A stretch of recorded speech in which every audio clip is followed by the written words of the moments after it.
Cabinet मंत्री Gulabrao Patil sir आपल्यासोबत आहे. सर काय सांगणार, आज तुम्ही रेशीमबाग कार्यालयात आलेले आहेत. ज्या विचारानं हे सरकार आलं त्या विचाराचं मूळ इथनं सुरू होतं.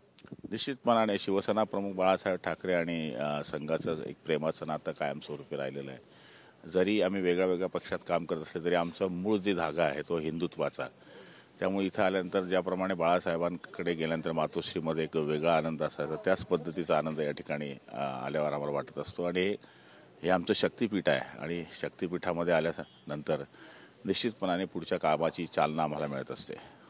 हे सरकार यावेळेस आलं तर हिंदुत्वाचा विचार अत्यंत महत्त्वाचा होता आणि त्याचं मूळ इथे आहे. कसं बघता तुम्ही एकूणच पुढचा 5 वर्षाचा कार्यकाळ, संघाचे विचार आणि हिंदुत्वाचा मुद्दा?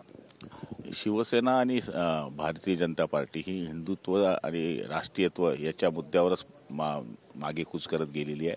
आणि निश्चितपणाने इथे आल्यावर तो विचार आमच्या पाठीशी कायम आहे. आणि आपण पाहिलं असेल की या निवडणुकीमध्ये ज्याप्रमाणे सार्वजनिक जीवनामध्ये केलेले कामं, विकासाची कामं ज्याप्रमाणे कामात आली त्याचप्रमाणे संघाने यावेळेस घेतलेली मेहनत ती सुद्धा त्याच्यामध्ये सगळ्यात महत्त्वाची होती. संघाची मेहनत महायुतीच्या उमेदवारांसाठी होती, त्यात अजितदादा गट पण आला, परंतु ते आमदार येणार की नाही हा सगळ्यात मोठा प्रश्न आहे. नाही, यायला काय अडचण नाही आहे.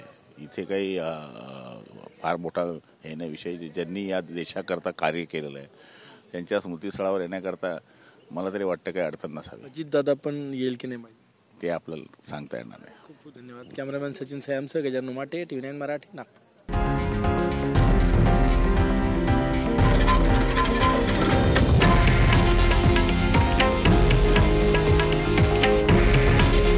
हे आहे देशातील नंबर 1 न्यूज नेटवर्क आणि आपण पाहत आहात TV9 मराठी. काळजी तुमची, हित महाराष्ट्राचं.